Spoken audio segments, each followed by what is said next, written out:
Thanks for being here, everybody.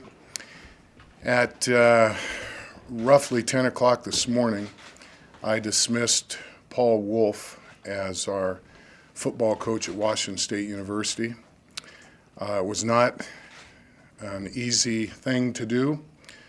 I got to say, in the 30 years I've been in this business, I've met no finer man than Paul Wolf. And Cougars everywhere should be thankful and appreciative for what he's done for our university and this football program. Having said that, it's my feeling that we're at a juncture with Cougar Football that is critical. We've got $80 million stadium renovation, another $80 million of needs in facilities for the sport of football.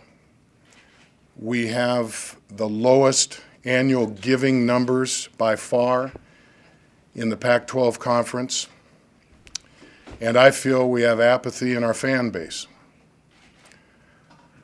So it's my plan and my hope to bring some energy into that fan base and provide a spark by changing leadership, and that primarily was the reason for the change that I made. We will start the search for the successor immediately, later this afternoon, and hope to have somebody in that position within the next 2 or 3 weeks, if at all possible. Recruiting, of course, is very important. We have several verbal commits. We want to hang on to as many of those as we possibly can, and that's why moving fast in the process is extremely important. I think with that, I'll take some questions, and as I understand, Bill will do some other one-on-ones and such a little bit later. So, Vince? Since you've been here, you've said that Paul Wolf was the guy to take this football program into the future. What changed? Well, I supported Paul ever since I got here, and he knows that. We had a good relationship. I think we still do. Again, as I mentioned, I think the world of him and his family. You look at the stadium, no butts in the seats. I'm looking around the conference at a time that the conference is expanding. You're seeing changes made in programs of some pretty impressive coaches. And that's just in the conference. We've had coaching changes in the last couple of days with people that have taken programs, taken teams to literally every BCS bowl there is. We've got to get the program in a position to compete, and we've got to do it pretty quick. Or in my opinion, we're going to get left in the dust. Again, the opportunity was, in my opinion, right if we were going to do this. Now, nobody wished more than me that Paul could have taken this thing, and I know about the quarterback situation and all of that, but all things considered, we got 7-8 wins this year. We're off and running. We're getting some excitement, and nobody would have liked that more than me, Vince. So you didn't think another year where, even if there was a possibility of 7-8 wins next year, that'd be too late? Well, I was thinking that last year. Remember, we were having this discussion a year ago. And I do feel a sense of urgency. When we talked to you yesterday, you mentioned that you were still making up your mind about what the decision would be. Yeah. When did you come to this decision? Pretty much after I talked to Paul on Sunday. It was weighing heavy on my mind during the last few games of the season. We had a long talk, and I felt that another day couldn't hurt. I needed to mull it around some more. I don't like to shoot from the hip. And you've all heard that I don't fire coaches in the middle of the season. Sometimes that's necessary, usually for behavioral reasons or something like that. So I wanted to stick with my coach through the season right to the end of the Apple Cup. But I pretty much had come to my decision on Sunday. Bill, is there something Paul could have said in that session Sunday to make a difference? Paul was telling me what he felt the assessment of the program was and where he wanted to take it. Very similar to the conversation we had a year ago. And, I listened to him. I wanted to hear about recruiting, wanted to hear about his coaches. Last year, after the same conversation, we made some coaching changes, and I think for the better. So it was one of those deals, Dale, where it felt like it was about a 20-minute talk, and it was an hour and a half. And as you know, there was no decision made right at that time. I didn't tell him that he was on his way out. And then I thought to myself, and I told Paul and Sherry this a little earlier, that another day and a chance to be up in Spokane, he went to the luncheon and felt the love of the fans, because there's a lot of people that like Paul Wolf. And I thought that was important too. So that one more day, I didn't think really made that much difference. You mentioned the love for Paul Wolf and the situation he walked into as he was attempting to rebuild this program.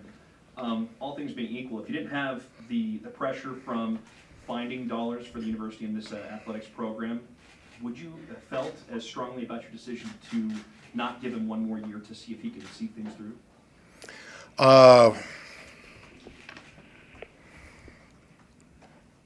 Perhaps.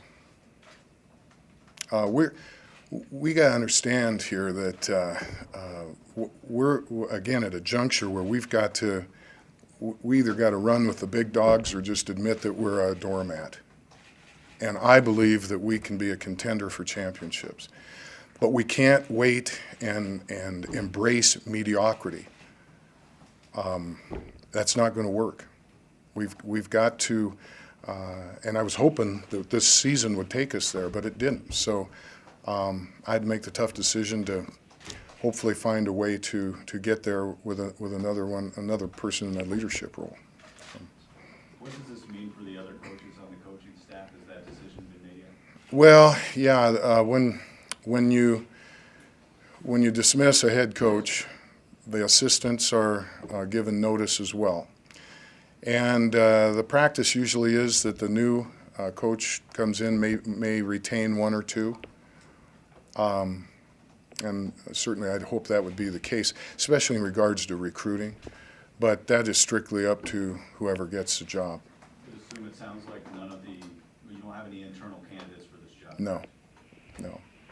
Is it concerning to you with the large number of openings at big-name schools that you might not be able to attract a big-name coach to Pullman? Well, for 18 months you've heard me say that this place deserves big-name people and that it should become a destination and not a stepping stone. It's not going to until we have adequate facilities that can help us recruit. And it's not going to until we change the mindset and the culture of our fan base. So we've got work to do. My people are working there, doing a great job regarding our marketing and all of our promotions and those kind of things. But we'll go after, and may I say this, you're looking at the search committee. That's how I do it. And I've been through these before. I've got good contacts.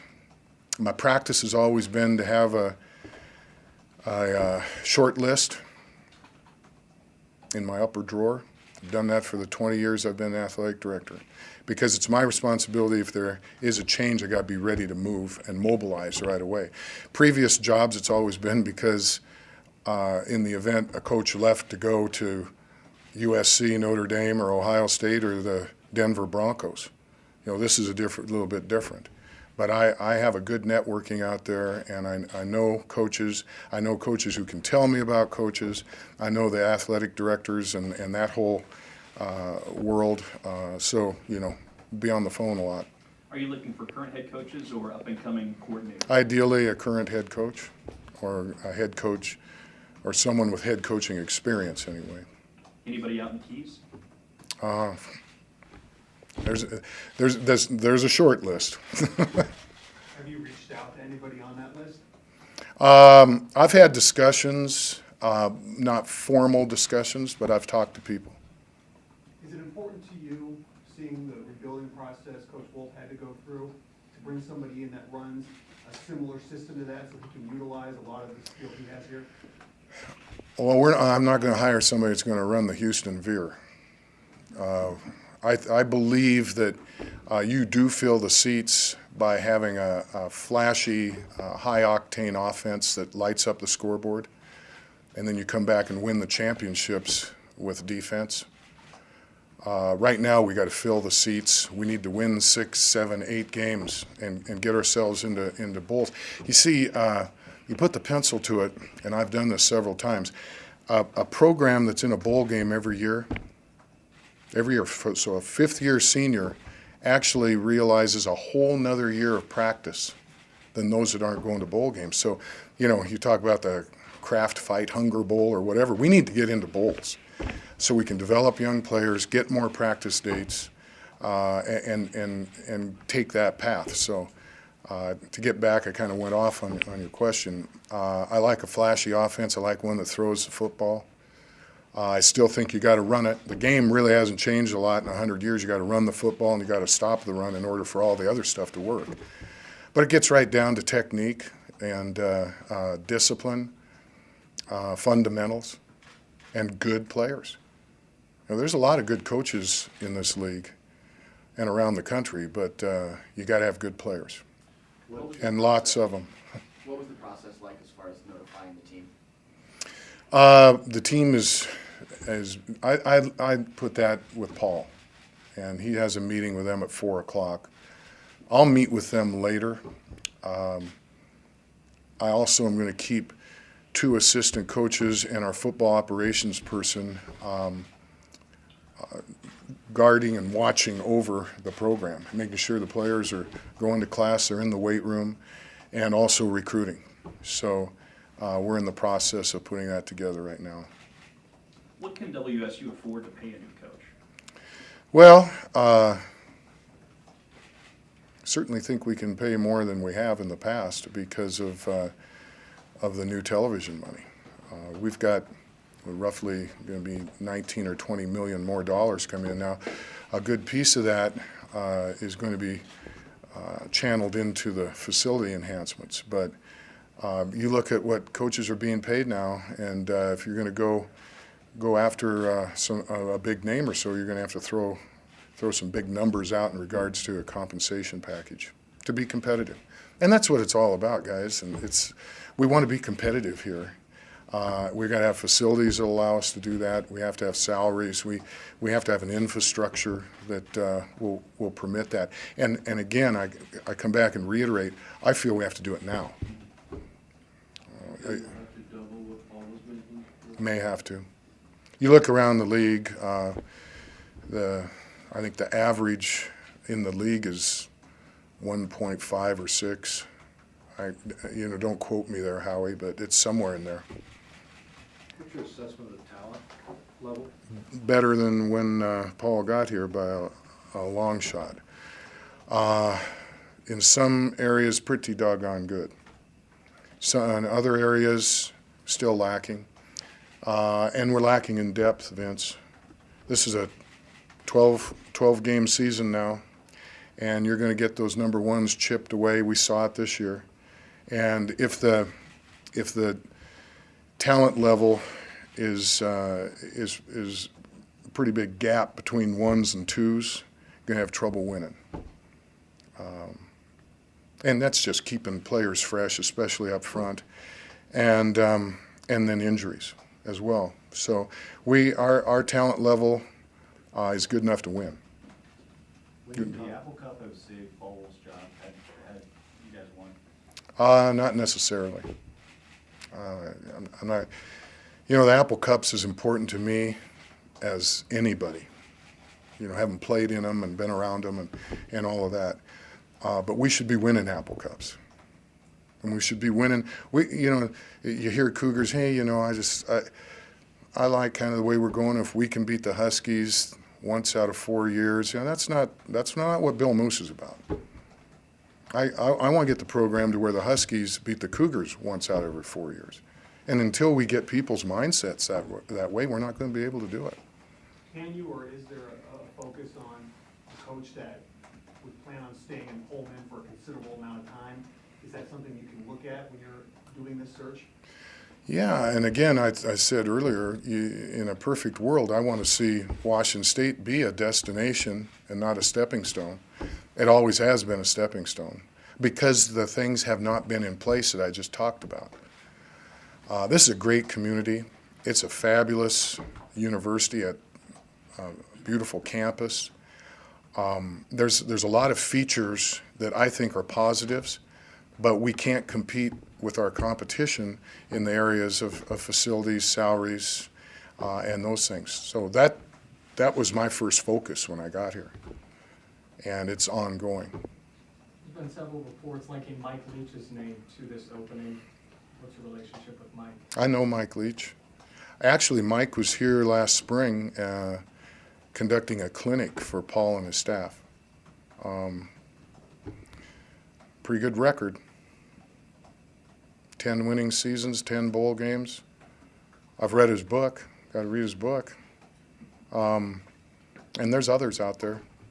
I don't think Mike has coached for a couple of years, 2 or 3 years, I can't remember. But there's current active coaches that maybe even at the BCS level that I'm hoping might show some interest. Is Mike Leach on your short list? Yep.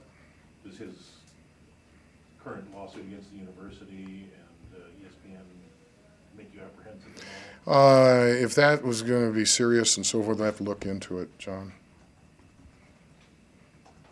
Is Mike Bellotti on your short list?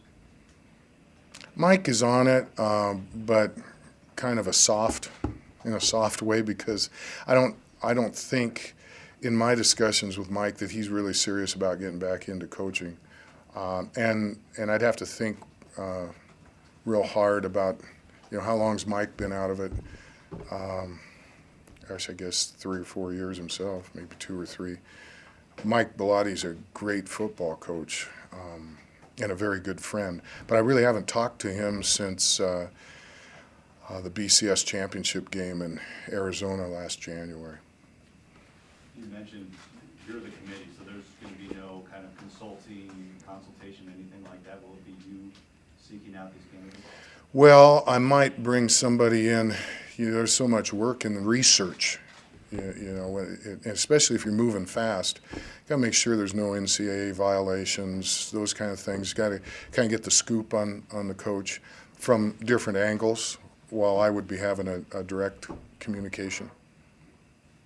That would definitely be someone from outside the school that you Yeah. bring in. You're not sure you'll bring anybody in. That what now? To help in the search, you might bring somebody in, you're not sure. I'd hire somebody. And with recruiting, you mentioned a couple assistant coaches might be kept on. Do you know who those will be? I need to talk to them still. One of them's out recruiting, and the others are just trying to deal with this right now. So I want to put a little time between today and sitting down with those guys. Sean Deeds, the football operations. Mhm. That was Yeah. Levy stay. Oh, I don't know who's going to stay.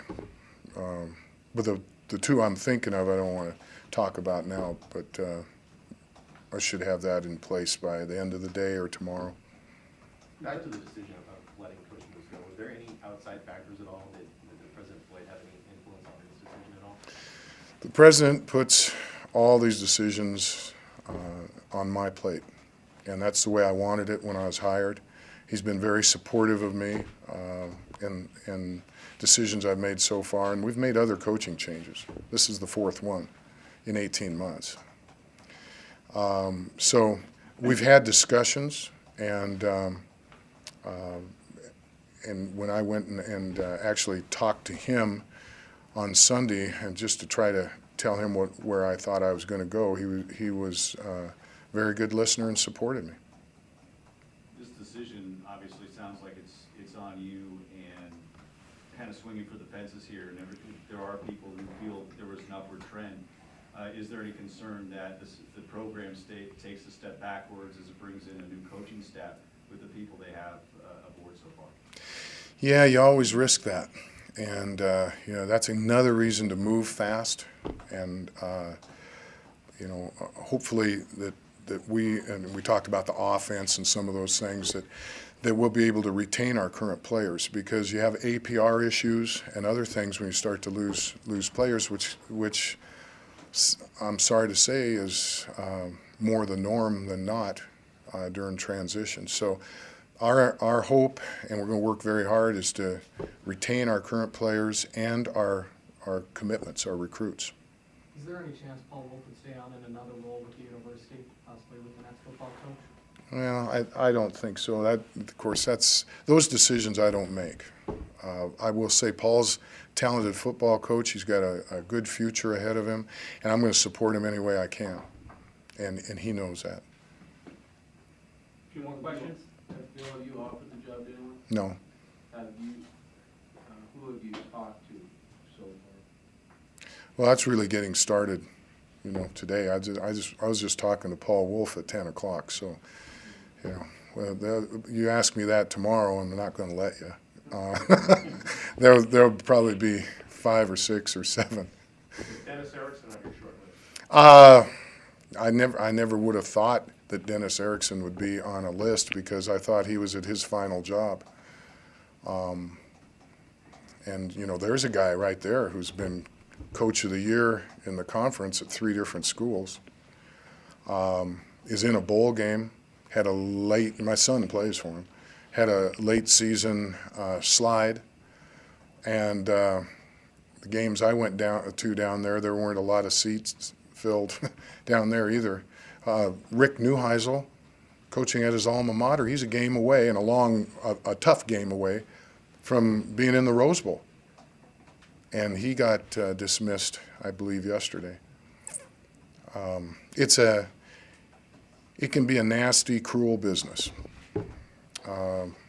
At the end of the day, not at all costs, but we need to be winning here in order to have a chance to be in a position to win championships. And I know, some people, you say win championships when they're Cougars and they kind of flinch. Well, why can't that happen here?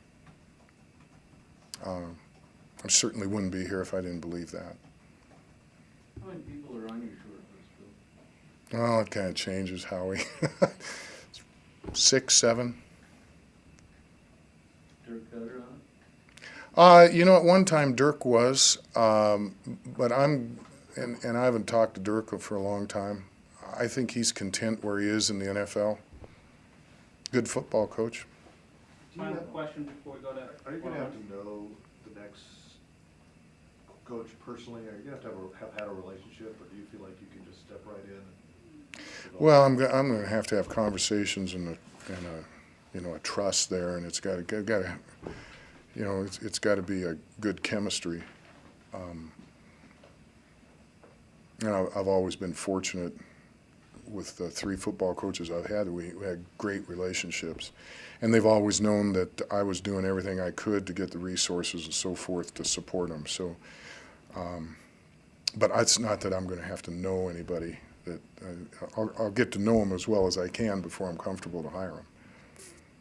Bill, I didn't know if it got answered directly. Is Dennis on the short list, Erickson? He hasn't been.